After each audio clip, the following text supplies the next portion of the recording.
So another day, another luto. Ayan, maghimo ta og soup karon guys, no? So tomato ug egg. Nyandan gipinitan gyapon ko na siya. Kay of course din sa ganahan, no. Kay basing tunok sila ba. Bitaw, so mao na akong gimo, no. Gibatil na ako ang egg. Gibatil. Dayon mo na ang akong giko ani. Gibutangan ako siyang wonton kay nag-request man ng isang butangan ako wonton, no. Tulor gud ka buok. So ayan, nagabutang gihapon ko og mantika, then gibutang na ako samtang dili pa kay init gyud.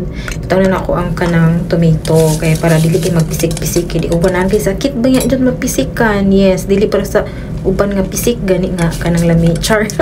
Of course, gibutangan ako siya og cooking inamo, ayan, og ketchup para pampalasa. Yes, pampalasa na siya kay di ba may hiling mamutang og kanang mga ahos, bombay, luy ano, dili mi ana. Then gibutang ako siya init tubig kay para magbukal din siya, and then gilunod ako ang wonton. Yes, wonton na siya, murag na siya dumplings, dili na siya wonton noodles. So inana ra siya kadali guys, anya butangan na nako siya og egg. O ayan, ako ra siyang kutawon og maayo, ayan.